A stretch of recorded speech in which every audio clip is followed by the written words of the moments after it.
Germany டெம்பரவரியா தான் patriot air defence சிஸ்டம்லாம் துருக்கியில deploy பண்ணி வைப்போம். ஏன்னா திரும்பியும் பிரச்சனை ஆரம்பிக்குது அப்படின்னா அப்புறம் துருக்கியை பாதுகாக்கணுமா இல்லையா? துருக்கியை மட்டும் இல்ல அங்க சைப்ரஸையும் வந்து பண்ண பாதுகாக்க வேண்டிய கடமையில இருக்கு. ஸோ அதனால நேட்டோ நாடுகள் பார்டர்லாம் வந்து பாத்தீங்கன்னா எட்ஜிலேயே வச்சு முடிச்சிடலாம் அப்படிங்கிறது போல. அது மட்டும் இல்லாம கூடுதலா ராணுவ வீரர்களையும் வந்து பண்ண டிப்ளாய் பண்ணிடலாம். ஏன்னா செக்யூரிட்டி வேணும் இல்லையா? தென்மேற்கு பகுதிகளோட பிளாங்க் தென்கிழக்கு. ஸோ தென்கிழக்குல இருக்கக்கூடிய நேட்டோட பிளாங்க்ஸ் எல்லாத்தையும் ப்ரொடெக்ட் பண்றதுக்காக டிப்ளாய் பண்ணலாம் அப்படிங்கிறது போல. இதுல இருவேறு கருத்துக்கள் வந்து பாத்தீங்கன்னா அனலிஸ்டுக்குள்ள இருக்கு. ஆல்ரெடி உக்ரைனுக்கு வந்து பாத்தீங்கன்னா ஏர் டிஃபென்ஸ் சிஸ்டம் வேணும்னு கதறிட்டு இருக்கிறாங்க. அவங்களுக்கு கொடுத்த பாடு இல்லை. ஜெர்மனி கிட்ட கேட்டதுக்கு ஜெர்மனி எங்ககிட்ட ஒண்ணுமே இல்லை, சாமி சத்தியமா இல்லை, வந்து தேடி பார்த்துக்குங்க அப்படின்னாங்க. இப்போ வந்து பாத்தீங்கன்னா எங்க இருந்து ஜெர்மனிக்கு வந்து துருக்கியில போய் டிப்ளாய் பண்றாங்க அப்படின்ற கேள்விகள். இதுல உக்ரைனுக்கு கொடுக்கறதுக்கு விருப்பம் இல்லையா, இல்ல கேட்டுருவாங்கன்றதுனால முன்கூட்டியே வேற பக்கம் வைக்கிறாங்களா அப்படின்னு கேள்விகள் வருது. வெயிட் பண்ணி தான் பார்க்கணும். ஸோ உக்ரைன் அவ்வளவுதான் அந்தோ பரிதாப நிலையா அப்படின்ற கேள்விகள் இருக்கு. அது ஒரு சைடு இருக்கு. இஸ்ரேலோட பிரைம் மினிஸ்டரான பெஞ்சமின் நெத்தன்யாஹு அவர்கள் அவசர அவசரமா செக்யூரிட்டி கேபினெட் மீட்டிங்கா கூட்டிக்கிறாரு. மேபி தாக்குதலை நடத்துறதுக்கு வாய்ப்புகள் இருக்குது. அது மட்டும் இல்லாம காசாவை பத்தி பேசியிருக்காங்க, லெபனானை பத்தி பேசியிருக்கிறாங்க. அதுவும் காசாலாம் வந்து பாத்தீங்கன்னா மீடியாக்கள் என்ன சொல்றாங்க அப்படின்னா கரண்டா 60% வந்து பண்ண கண்ட்ரோல் பண்றாங்க ஐடிஎஃப் இஸ்ரேலோட டிஃபென்ஸ் ஃபோர்ஸ் அப்படிங்கிறது போல இஸ்ரேலோட பிரைம் மினிஸ்டரான பெஞ்சமின் நெத்தன்யாஹு சொன்னதா செய்திகள் வருது. அதாவது நோ லாங்கர் 50%ங்க, இதுக்கப்புறம் 50%லாம் சொல்லாதீங்க, நம்ம ஆல்ரெடி 60%ல இருக்கோம் அப்படிங்கிறது போல அவரு தரப்புல. ஸோ இப்போ எல்லா ஃபோக்கஸ் வந்து பார்த்தீங்கன்னா மிடில் ஈஸ்ட்ல திரும்பும் போது at the same time America வந்து பார்த்தீங்கன்னா மிடில் ஈஸ்ட்லேயே திருப்பி இருக்கிறாங்க. அமெரிக்காவோட ட்ரெஷர் செக்ரட்டரி இருக்காங்க இல்லையா, ஸோ அவங்க திரும்பவும் எக்ஸ்டெண்ட் பண்ணியிருக்காங்க. எதுக்கு அப்படின்னா வேவர் ரஷ்யா மேல வாங்கக்கூடாது ஆயில் அப்படிங்கிற சாங்ஷன் போட்டிருந்தாங்க இல்லையா, ஸோ இப்போ அது வேவர் கொடுத்துருக்குறாங்க. கடல் வழி வணிகம் அப்படிங்கிறது ஆயில ரிலேட்டடா பண்ணிக்கலாம் அப்படிங்கிறது போல திரும்பவும் பண்ணியிருக்கிறாங்க. ஸோ இதனால கொஞ்சம் இந்த ஆயில் பிரைஸ் வந்து பண்ணா கட்டுப்பாட்டுக்குள்ள இருக்கிறதுக்கு வாய்ப்புகள் இருக்கு. அதுவும் இந்தியா போன்ற நாடுகள், நம்ம போன்ற நாடுகளுக்கு ரொம்ப தேவையா இருக்கு. இல்லைனாலும் கேட்க மாட்டோம். ஸோ அதனால அவங்களுக்கு மானம் போயிடும் அப்படிங்கிறதுனால அவங்களே சொல்றாங்க அப்படின்ற கேள்விகள் இருக்கு. ஸோ இதெல்லாம் இங்க நடக்கக்கூடிய விஷயம். ஏன் வந்து இப்ப ரஷ்யா உக்ரைன் பிரச்சனையில கொஞ்சம் அப்படியே விட்டுட்டு மிடில் ஈஸ்ட போக்கஸ் பண்றாங்க அப்படின்ற கேள்விகள் இருக்குல்ல, அதுக்கான காரணம் அடுத்த மிக முக்கியமான மீட்டிங், ஜியோ பாலிட்டிக்கல் மீட்டிங், காய் நகர்வுகள், இரு மிக முக்கியமான மீட்டிங் நடக்க இருக்கு அடுத்தடுத்து. இல்ல ஃபர்ஸ்ட் ஜின்பிங் அவர்கள், சீனாவோட அதிபரான ஜின்பிங் அவர்கள், அப்புறம் ரஷ்யாவோட அதிபரான விளாடிமிர் புட்டின் அவர்களோட மீட்டிங். ஸோ அந்த மீட்டிங்ல மிக முக்கியமான டிக்ளரேஷன்ஸ்லாம் வந்து பாத்தீங்கன்னா அடாப்ட் செய்யப்படும்.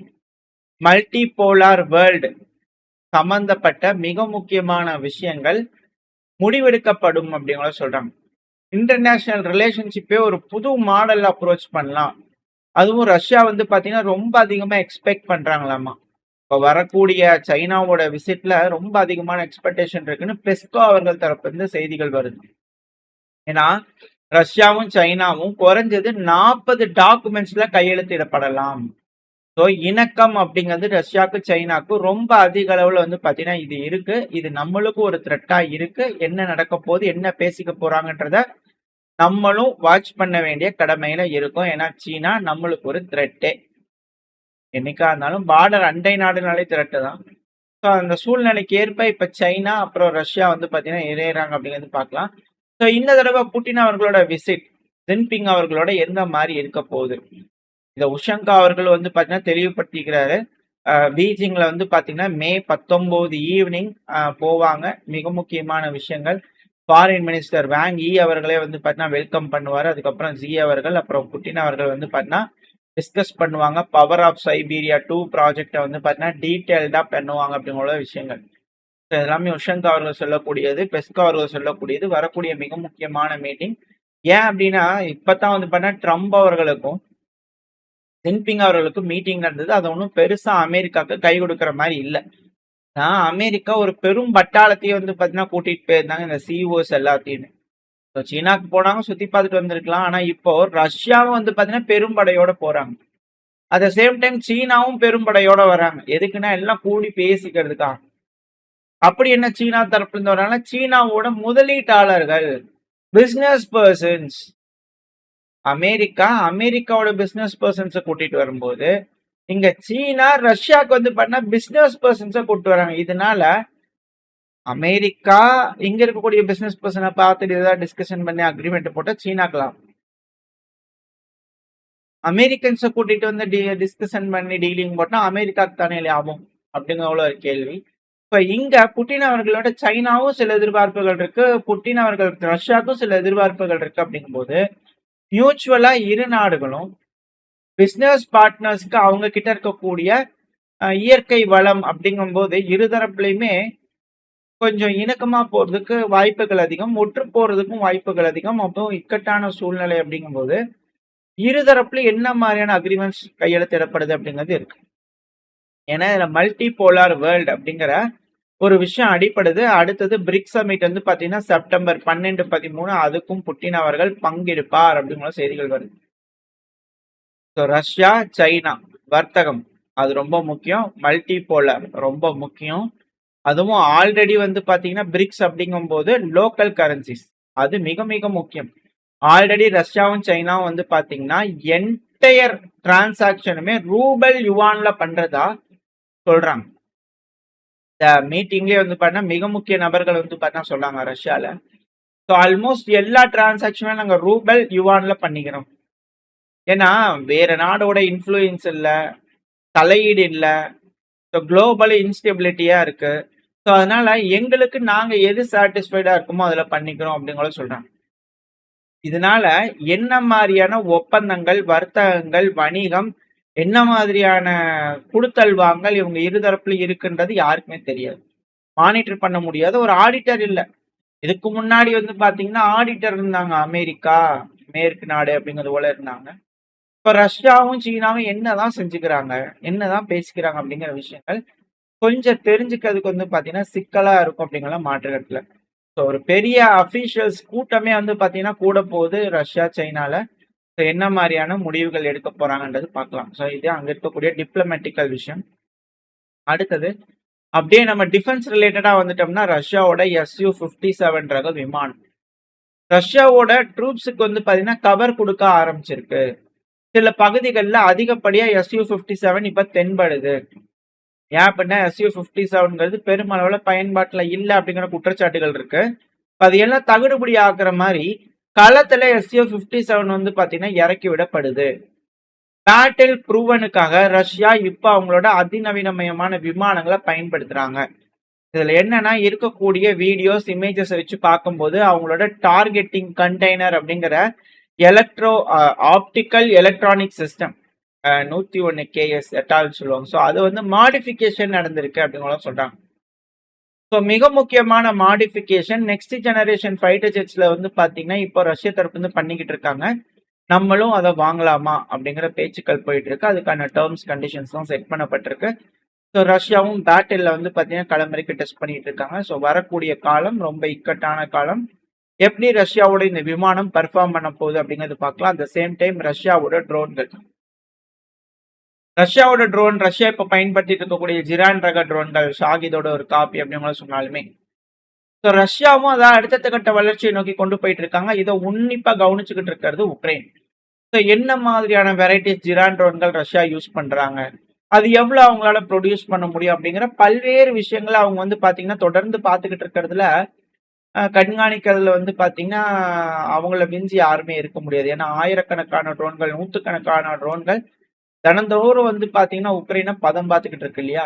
ஸோ இதுல அவங்க என்ன சொல்றாங்கன்னா ஜிரானோட ஒரு புது வெர்ஷனை களமிறக்கலாம், மாடிஃபை பண்ணக்கூடிய, அப்கிரேட் பண்ணக்கூடிய அந்த ட்ரோன்கள் அதிகப்படியா திறன்பட வேலை செய்யும் அப்படிங்கிறது போல எதிர்பார்ப்புகள் உக்ரைனுக்கே. என்ன சொல்றாங்கன்னா 50% ஜிரான் ரக ட்ரோன்களை வந்து பாத்தீங்கன்னா உற்பத்தி திறனை அதிகரிக்கலாம் அப்படிங்கிற முடிவெடுத்திருக்காங்க. அதுவும் குறிப்பா ஜிரான் 4 அப்புறம் ஜிரான் 5 இந்த இரு மாடல் ட்ரோன்களை அதிகப்படியா வந்து பாத்தீங்கன்னா ப்ரொடக்ஷன் ஆல்ரெடி இருக்கு. அதை மேலும் உயர்த்ததுக்கான வேலைகள், மாசத்துக்கு 500 இன்க்ரீஸ் பண்ணலான்ற வேலைகள்ல ரஷ்யா இறங்கியிருக்காங்க. சீரியல் ப்ரொடக்ஷன்ல ஜிரான் 3 வந்து பாத்தீங்கன்னா இருக்கு. ஸோ இந்த வருஷத்தோட 2வது பாதி இதுக்கப்புறம் வரக்கூடிய காலகட்டங்கள்ல அதிகமா வந்து பாத்தீங்கன்னா இது ரஷ்யாக்கு அட்வான்டேஜா இருக்கும். இந்த புது வகையான ஜிரான் ட்ரோன்கள்ல என்ன ஒரு மிக பெரும் பிளஸ் பாயிண்ட்னா ஸ்பீடு. ஏன்னா இதுக்கு முன்னாடி இந்த ட்ரோன்களை வந்து இன்டர்செப்ட் பண்றதுக்கு இன்டர்செப்டார் ட்ரோன்கள் அப்படிங்கிறது போல உக்ரைன் தரப்பு வந்து தயார் பண்ணாங்க இல்லையா? அந்த இன்டர்செப்டார் ட்ரோன்கள்லாம் இதுக்கப்புறம் வேலை செய்யாது. ஏன்னா வேகமா இது போறதுனால பின்னாடி வரக்கூடிய ட்ரோன்கள், அது துரத்தக்கூடிய ட்ரோன்கள் அதுக்கு இணையா வேலை செய்யணும். அப்படி செய்யும் போது இந்த ட்ரோன்கள்னால மேட்ச் பண்ண முடியாது. அதனால இந்த ஜிரான் ட்ரோன்களுக்கு ஒரு அப்பர் ஹேண்ட் கிடைக்குது. ஸோ இதை வந்து பாத்தீங்கன்னா நம்ம கொஞ்சம் பார்க்கணும். இந்த இன்டர்செப்டார் ட்ரோன் அது ஓவர் கம் பண்ணுதுன்னா ஃபர்ஸ்ட் லேயர் அது ஆல்ரெடி கடந்துருச்சுன்னு அர்த்தம். ஸோ அடுத்தடுத்து அந்த ட்ரோனை இன்டர்செப்ட் பண்ணக்கூடிய வேலைகள் என்ன பண்ணணும் அப்படிங்கிறத நம்ம பார்க்கணும். அப்படிங்கிறது போல விஷயங்கள்லாம் உக்ரைன் தரப்பு வந்து ஆழ்ந்த சிந்தனையிலேயே ரிசர்ச்லேயே இறங்கியிருக்காங்க. என்ன மாதிரி செயல்பட போது ரஷ்யாவோட ட்ரோன்கள் பெருமளவில் இழப்புகள் ஏற்படுத்த போகுதா, இல்ல அந்த ட்ரோன்களை இவங்க டவுன் பண்ண போறாங்களான்றதை வரக்கூடிய நாட்கள்ல பார்த்தலாம். ஏன்னா இருதரப்புலயும் ஹெவியா தாக்குதல் பண்ணிக்கிறாங்க ட்ரோன்களை பயன்படுத்தி. அதுவும் குறிப்பா ரஷ்யா உக்ரைன் ஆயிரக்கணக்கான ட்ரோன்கள், நூற்றுக்கணக்கான ட்ரோன்கள் மாறி மாறி அனுப்பிக்கிறாங்க. இதுல இழப்புகள் அப்படிங்கிறது இருதரப்புலையும் நடக்குது. நம்ம நேத்திக் பதிவுல பார்த்திருப்போம். ரஷ்யாவோட ஷிப்யார்டு மிக முக்கியமான பேசிஸ் எல்லாம் அடிச்சிருக்கிறாங்க கப்பல்கள் மேலாம். அதுக்கு பதிலடி கொடுக்கும் விதமா ரஷ்யா ஒடசாவும் பந்தாடி இருக்கிறாங்க. ரஷ்யா இந்த கருங்கடல்ல இருக்கக்கூடிய ஒடசாக்கு உக்ரைனுக்கு வரக்கூடிய கப்பல்கள் மேல தாக்கி இருக்கிறாங்க. ரயில்வே இன்ஃப்ராஸ்ட்ரக்சர் மேல அட்டாக் பண்ணிக்கிறாங்க. இந்த ஒடசால போர்ட் இன்ஃப்ராஸ்ட்ரக்சர் மேல அட்டாக் பண்ணிக்கிறாங்க. இதுக்கான வீடியோ பதிவுகள், இமேஜஸ் எல்லாம் வந்துட்டு இருக்கு. இது நாசாவோட ஃபிலிம்ஸ்லயும் வந்து பார்த்தீங்கன்னா கன்ஃபார்ம் பண்ணப்பட்டிருக்கு. ஃபிலிம்ஸ்னா ஃபயர் ஆர்ம்ஸ் எங்கெல்லாம் தீப்பிடிச்சரியுதோ அது அந்த இடத்துல ரெட் கலர்ல மார்க் ஆகும். இது ஓப்பன் சோர்ஸ் தான். ஸோ அதுக்கான இமேஜஸையும் அட்டாச் பண்ணியிருக்கேன், பார்த்தீங்கன்னா தெரியும். ஸோ ஹெவியான அட்டாக் ஒடசா பையில நடந்திருக்கு. இருதரப்பையும் மாறி மாறி அட்டாக் பண்ணிக்கிறாங்க. ஸோ பார்ப்போம் இந்த ரஷ்யா உக்ரைன் பிரச்சனை பேச்சுவார்த்தை யூரோப்பியன் யூனியன் தரப்புல இருந்து தலைமை எடுக்கிறாங்களே அது எந்த அளவுக்கு கை கொடுக்க போகுது, பிரச்சனையை பேசி தீர்த்துக்குவாங்களா இல்ல மிக பெரும் அளவுல பிரச்சனைகள் வெடிக்க போதான்றத வரக்கூடிய நாட்களை வரக்கூடிய செய்திகளை வச்சு பார்க்க ஆரம்பிச்சிடலாம். இந்த பதிவு அப்படின்னு உங்களுக்கு பிடிச்சிருக்கா? பிடிச்சினா லைக் பண்ணுங்க, ஃப்ரெண்ட்ஸ் ஷேர் பண்ணிக்கோங்க. அது கூட மறக்காம நம்ம சேனல் சப்ஸ்கிரைப் எல்லாம் மறக்காம சப்ஸ்கிரைப் பண்ணிக்கோங்க. அப்பதான் நம்ம போடக்கூடிய வீடியோக்களை வச்சு யூடியூப் 4 பேருக்கு ப்ரொமோட் பண்ணுவோம். உங்களோட அன்பாதரவு எனக்கு எப்ப இருக்கணும் நம்பிக்கை அடுத்த நம்ம சந்திக்கிறேன். அது வரைக்கும் ஸ்டே சேஃப், பை.